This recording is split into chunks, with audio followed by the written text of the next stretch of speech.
Buat yang dikasih Tuhan, mari sebelum kita memasuki pelayanan pemberitaan firman, kita bersehati datang kepada Tuhan di dalam doa. Hati kami bergembira dan bersuka cita Tuhan, untuk setiap kesempatan yang indah yang Tuhan berikan dalam hidup kami, terutama untuk Natal yang boleh kami rayakan, kami kerjakan dengan sukacita dan gembira. Dan yang terutama Tuhan, dalam setiap momen-momen itu kami merasakan perjumpaan dengan Tuhan yang memberikan keteguhan hati dan iman untuk terus kami menjadi anak-anak-Mu, menjadi pengikut-Mu Tuhan.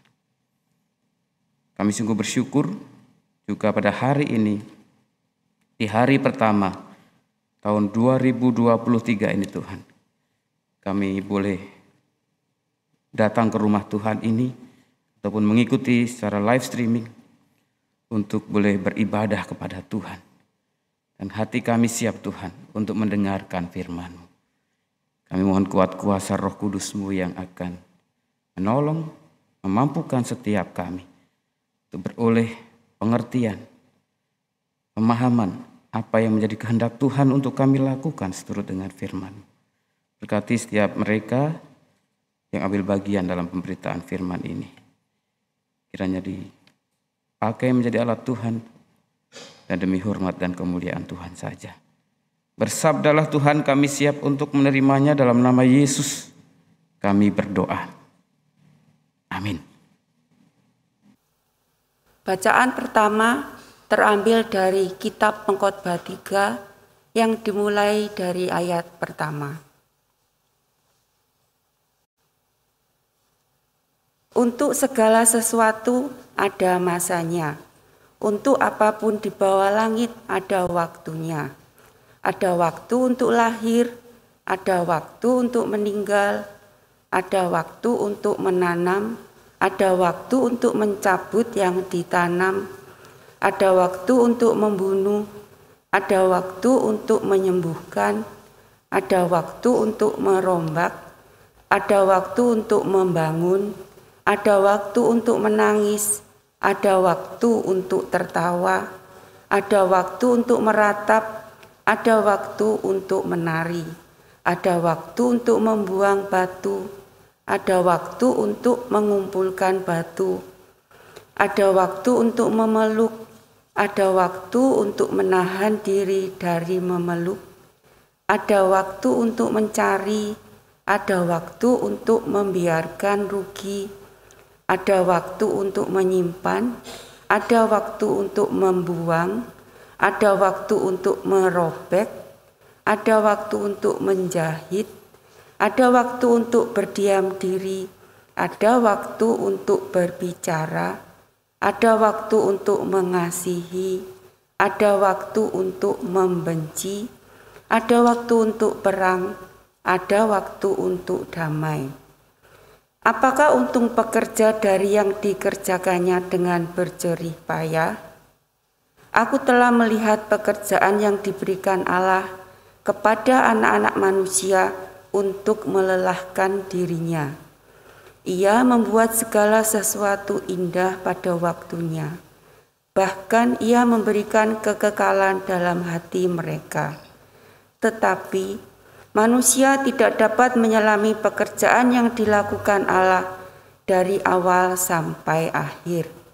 Aku tahu bahwa untuk mereka tak ada yang lebih baik daripada bersuka-suka dan menikmati kesenangan dalam hidup mereka, dan bahwa setiap orang dapat makan, minum, dan menikmati kesenangan dalam segala jerih payahnya. Itu juga adalah pemberian Allah. Demikianlah sabda Tuhan. Bacaan kedua menurut Wahyu 21 dimulai ayat pertama.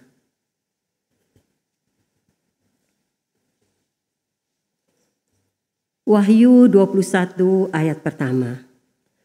Lalu aku melihat langit yang baru dan bumi yang baru, sebab langit yang pertama dan bumi yang pertama telah berlalu dan laut pun tidak ada lagi. Dan aku melihat kota yang kudus, Yerusalem yang baru, turun dari sorga, dari Allah, yang berhias bagaikan pengantin perempuan yang berdandan untuk suaminya. Lalu aku mendengar suara yang nyaring dari tata itu berkata, "Lihatlah, kemah Allah ada di tengah-tengah manusia, dan ia akan diam bersama-sama dengan mereka. Mereka akan menjadi umatnya, dan ia akan menjadi Allah mereka. Dan ia akan menghapus segala air mata dari mata mereka, dan maut tidak akan ada lagi. Tidak akan ada lagi perkabungan, atau ratap tangis, atau duka cita, sebab segala sesuatu yang lama telah berlalu." Ia yang duduk di atas tata itu berkata, "Lihatlah, aku menjadikan segala sesuatu baru." Dan firman-Nya, "Tuliskanlah, karena segala perkataan ini adalah tepat dan benar." Firman-Nya lagi kepadaku, "Semuanya telah terjadi. Aku adalah Alfa dan Omega, yang awal dan yang akhir. Orang yang haus akan kuberi minum dengan cuma-cuma dari mata air kehidupan." Demikianlah sabda Tuhan. Inilah Injil Tuhan kita Yesus Kristus menurut Matius pasal 25 dimulai dari ayat ke-31. "Apabila Anak Manusia datang dalam kemuliaannya dan semua malaikat bersama-sama dengan Dia, maka Ia akan bersemayam di atas tahta kemuliaannya. Lalu semua bangsa akan dikumpulkan di hadapannya, dan Ia akan memisahkan mereka seorang daripada seorang, sama seperti gembala memisahkan domba dari kambing. Dan Ia akan menempatkan domba-domba di sebelah kanannya dan kambing-kambing di sebelah kirinya. Dan Raja itu akan berkata kepada mereka yang di sebelah kanannya, 'Mari, hai kamu yang diberkati oleh Bapa-Ku, terimalah kerajaan yang telah disediakan bagimu sejak dunia dijadikan. Sebab ketika aku lapar, kamu memberi aku makan, ketika aku haus, kamu memberi aku minum, ketika aku seorang asing, kamu memberi aku tumpangan. Ketika aku telanjang, kamu memberi aku pakaian, ketika aku sakit, kamu melawat aku, ketika aku di dalam penjara, kamu mengunjungi aku.' Maka orang-orang benar itu akan menjawab Dia, katanya, 'Tuhan, bila manakah kami melihat Engkau lapar dan kami memberi Engkau makan, atau haus dan kami memberi Engkau minum? Bila manakah kami melihat Engkau sebagai orang asing dan kami memberi Engkau tumpangan, atau telanjang dan kami memberi Engkau pakaian? Bila manakah kami melihat Engkau sakit atau dalam penjara dan kami mengunjungi Engkau?' Dan Raja itu akan menjawab mereka, 'Aku berkata kepadamu, sesungguhnya segala sesuatu yang kamu lakukan untuk salah seorang dari saudaraku yang paling hina ini, kamu telah melakukannya untuk aku.' Dan Ia akan berkata juga kepada mereka yang di sebelah kirinya, 'Enyahlah dari hadapanku, hai kamu orang-orang terkutuk. Enyahlah ke dalam api yang kekal yang telah sedia untuk iblis dan malaikat-malaikatnya. Sebab ketika aku lapar, kamu tidak memberi aku makan. Ketika aku haus, kamu tidak memberi aku minum. Ketika aku seorang asing, kamu tidak memberi aku tumpangan. Ketika aku telanjang, kamu tidak memberi aku pakaian. Ketika aku sakit dan dalam penjara, kamu tidak melawat aku.' Lalu mereka pun akan menjawab Dia, katanya, 'Tuhan, bila manakah kami melihat Engkau lapar atau haus, atau sebagai orang asing, atau telanjang, atau sakit, atau dalam penjara, dan kami tidak melayani Engkau?'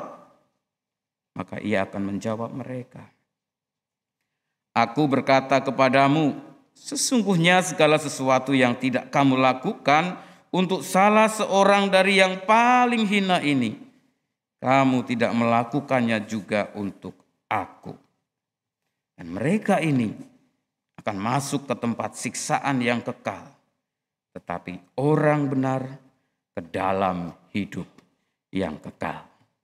Demikianlah Injil Yesus Kristus. Berbahagialah mereka yang mendengarkan firman Allah dan yang memeliharanya. Haleluya. Bapak saudara yang dikasihi oleh Tuhan Yesus Kristus, baik yang hadir dalam rumah ibadah ini, di ruang kebaktian ini, ataupun yang mengikuti secara langsung melalui tayangan live streaming YouTube GKI Surya Utama.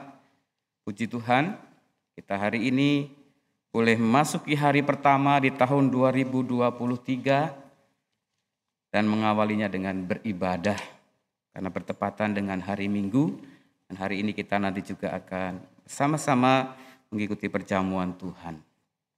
Tayangan saya bisa tolong siapkan. Ya, sekalian, peribadahan kita hari ini kita renungkan atau dibingkai dengan kerangka tema diberkati di tahun yang baru. Izinkan pertama-tama saya ingin mengucapkan selamat Natal tahun 2022 yang sudah kita lewati beberapa jam yang lalu, dan menyongsong tahun baru yang sudah kita mulai beberapa jam ini. Semoga harapan, cita-cita, angan-angan kita boleh terjadi seturut dengan rencana dan karya Allah dalam hidup kita. Baik sekalian, yang umum ataupun awam terjadi seringkali di awal tahun kita mempunyai komitmen-komitmen, janji-janji, tekad sepanjang tahun 2023 atau sepanjang tahun yang akan dijalani, memiliki sebuah tekad, biasa disebut dengan resolusi. Pertanyaannya Bapak sekalian, apa yang sudah kita susun dalam doa kita? Entah Bapak Ibu Saudara yang mengikuti atau sedang tadi malam juga melakukan doa. Tadi malam saya mendampingi remaja pemuda di Delima. Kita melewati pas pergantian tahun dalam suasana doa. Kami bergandengan tangan setelah sebelumnya habis kebaktian akhir tahun kami barbekyuan gitu ya. Seru.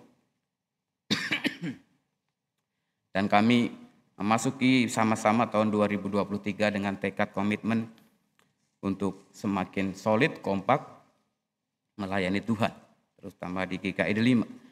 Sebuah harapan, cita-cita, tekad yang dibingkai dengan iman, harapan, dan doa. Namun pada umumnya seringkali kita juga lupa mengabaikan resolusi di tahun sebelumnya yang kadang-kadang lupa kita refleksikan, kita review, kita evaluasi. Sampai sejauh mana resolusi yang begitu antusias di awal tahun disusun, boro-boro di akhir tahun ya. Kadang-kadang di minggu pertama aja udah lupa ya Bapak Ibu resolusi kita. Jangankan minggu pertama, besok aja kadang-kadang kita udah lupa resolusi yang kita bikin hari ini. Gitu ya.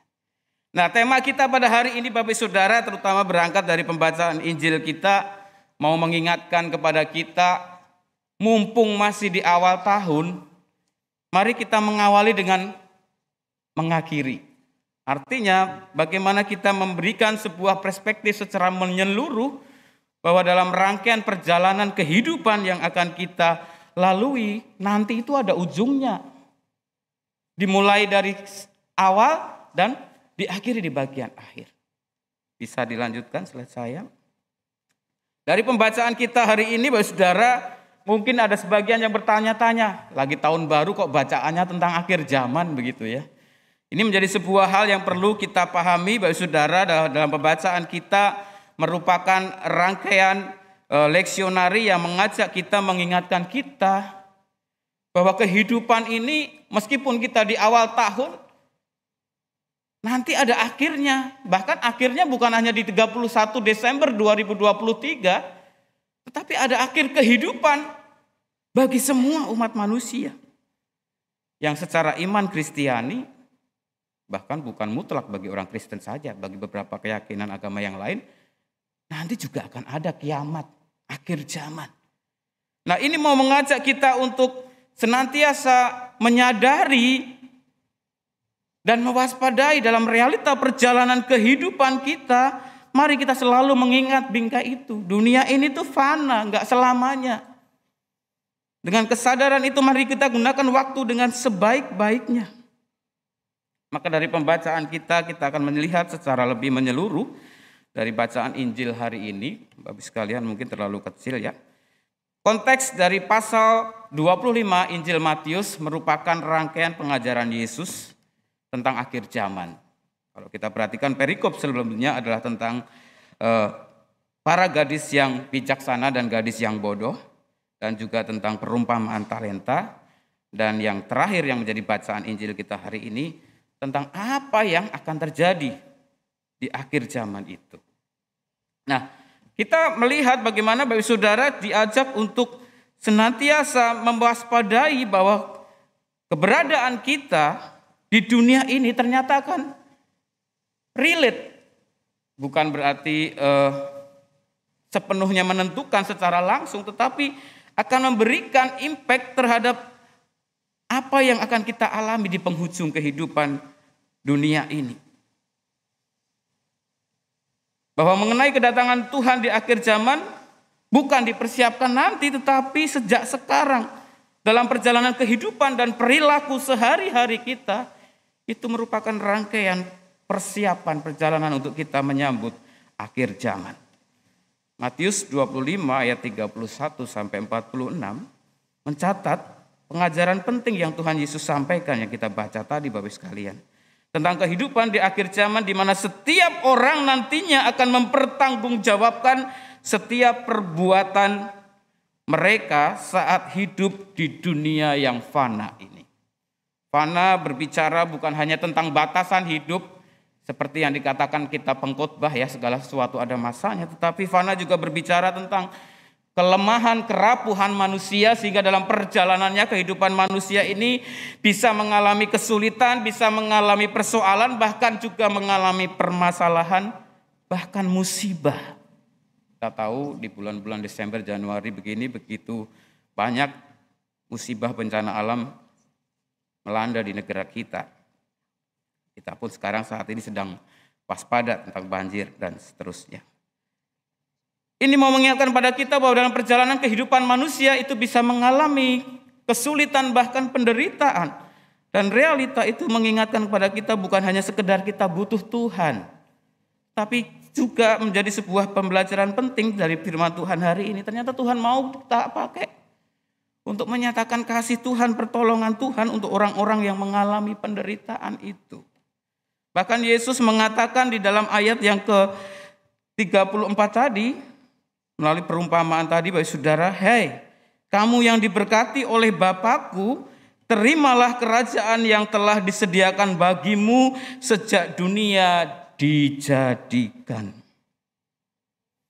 Saudara, ini yang menjadi akar dasar tema kita pada kebaktian minggu ini, diberkati di tahun yang baru. Sekilas kalau kita membaca tema ini, asosiasi kita, bayangan kita adalah semoga di tahun 2023 ini kita diberkati Tuhan. Amin Bapak Ibu. Itu ekspektasi. Tapi kalau kita perhatikan teks kita hari ini Bapak sekalian, ternyata kata diberkati itu berasal dari kata eulegeo. Dari akar kata eu artinya melakukan perbuatan baik dan logos artinya firman atau perkataan Tuhan. Jadi orang yang diberkati adalah orang yang menunjukkan mau melakukan perbuatan baik yang sesuai dengan firman-Nya. Kalau dari akar kata ini Bapak sekalian, maka diberkati di tahun yang baru mempunyai maksud dan tujuan bahwa kita ini harus melakukan perbuatan yang baik sepanjang tahun 2023 ini, karena itulah yang dikehendaki oleh Allah. Secara khusus melakukan apa yang menjadi firman-Nya. Nah, ini seringkali yang luput dari fokus kita atau concern kita, kadang-kadang memakai perikop ini untuk lebih kepada menghakimi orang per orang. Banyak yang bilang kita menjadi rajin baca firman Tuhan bukan untuk semakin introspeksi, merefleksikan diri kita, tetapi supaya kita bisa menilai orang lain, bisa menghakimi orang lain. Dan perikop ini seringkali lebih tepat. Oh, kalau si A, kalau kebaktian bolong-bolong, persembahan bulanannya juga kadang kelewat, itu golongan kambing. Gitu. Kalau yang rajin pelayanan, persembahannya full, itu golongan domba, nanti masuk kanan, masuk kiri. Tetapi secara umum atau secara utuh bahwa pengajaran yang Tuhan Yesus berikan ini mengingatkan kepada kita yang menjadi dasar pemilahan itu bukanlah karena tindakan perbuatan yang mau menunjukkan bahwa dia hebat, bisa melakukan yang baik itu, tetapi apa yang berkenan di hadapan Allah itu yang dilakukan sebagai dasar mencari apa yang menjadi kehendak Tuhan. Baik saudara, ada hal yang mendasar dan penting untuk kita perhatikan. Saya masih ingat khotbah beberapa bulan yang lalu tentang orang yang Lazarus ya, yang masuk surga gitu ya, sedangkan orang kaya tidak ya. Bahwa perbuatan dan sikap kebaikan itu bukan menentukan untuk masuk surganya. Kita orang Kristen, kita masuk surga karena anugerah keselamatan dari Kristus. Tetapi kenapa kok Tuhan dengan perikop perumpamaan tadi memisahkan antara domba dan kambing? Nah, ini poinnya Bapak Saudara. Kenapa Tuhan menghendaki kita memiliki kepedulian dan kasih kepada sama? Karena sikap seperti itu yang bisa membuat kita senantiasa teringat kepada Tuhan, karya Tuhan. Tetapi sebaliknya, kalau kita tidak memiliki kasih kepedulian kepada sesama, terutama yang menderita, maka akan membuat kita menjadi pribadi-pribadi yang egois dan hanya mementingkan diri sendiri. Dan itulah yang bisa membuat kita lupa diri dan lupa Tuhan. Jadi bukan karena perbuatan baik kita diselamatkan, tetapi ketika kita sibuk dengan urusan kita sendiri, kepentingan kita sendiri, bisa jadi kita lupa diri. Mumpung di awal tahun ya Bapak Ibu, sekali lagi masih bisa direvisi, masih bisa dikoreksi. Coba ingat resolusi kita yang kita bikin hari ini. Semuanya hanya untuk kepentingan diri kita, atau ada untuk kepentingan orang lain juga. Atau bahkan Bapak Ibu Saudara membangun atau menyusun resolusi yang dibingkai dengan sebuah kerinduan, menyatakan karya Allah, menjadi Allah di tangan Tuhan untuk menyatakan kasih Allah kepada sesama, terutama kepada mereka yang menderita.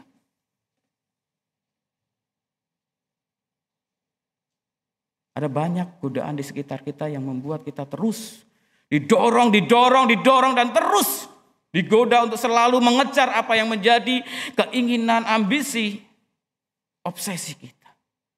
Entah itu tentang materi, entah itu tentang pengakuan diri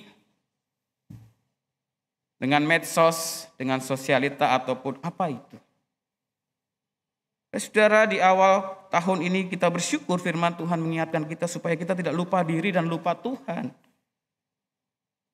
Lupa Tuhan bukan berarti kita tidak percaya kepada Tuhan, tetapi seringkali karena keinginan kita, keegoisan kita menjadi sibuk. Lupa apa yang Tuhan mau karena demi mengejar apa yang kita inginkan. Itulah kenapa kita harus peduli pada mereka yang menderita. Di awal tadi saya sudah sampaikan, inilah realita kehidupan kita. Dan dengan segala penderitaan itu kita bukan hanya ingat Tuhan, butuh Tuhan, tetapi kita juga Tuhan mau. Kita dipakai Tuhan untuk menyatakan kasih kepada mereka.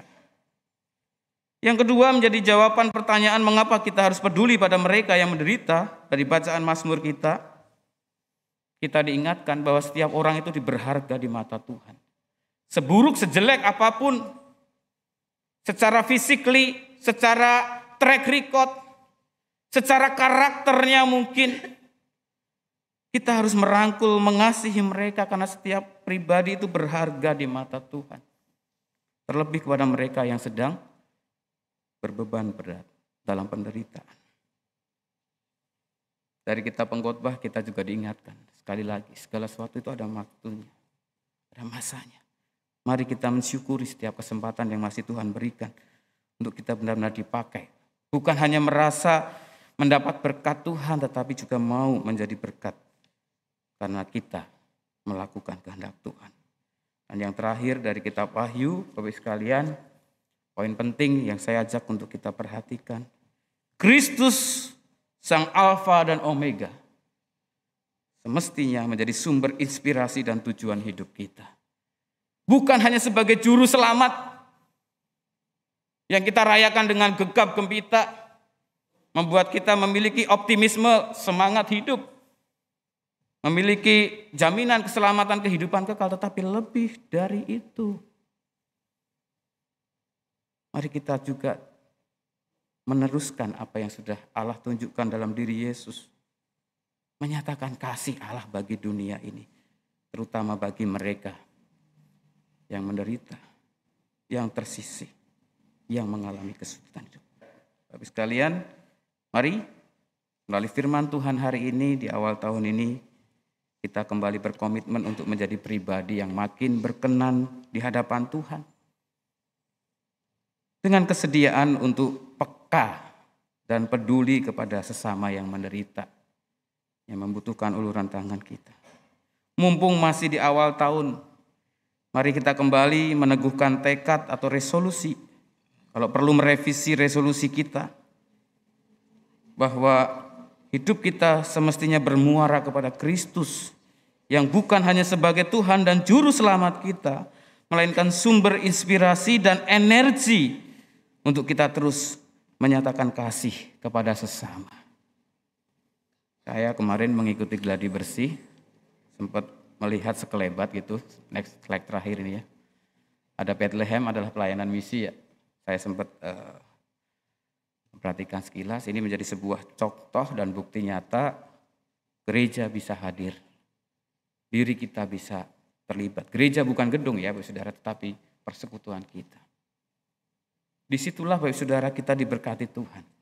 Ketika Bapak Saudara menyisihkan dari sebagian apa yang Bapak Ibu miliki, untuk boleh mewujud nyatakan pekerjaan Tuhan, karya Tuhan. Selamat menjalani tahun 2023 dengan iman dan pengharapan, serta komitmen untuk kita terus diberkati Tuhan. Dalam arti untuk kita mau terus melakukan firman-Nya. Tuhan memberkati, kita masuk dalam saat teduh.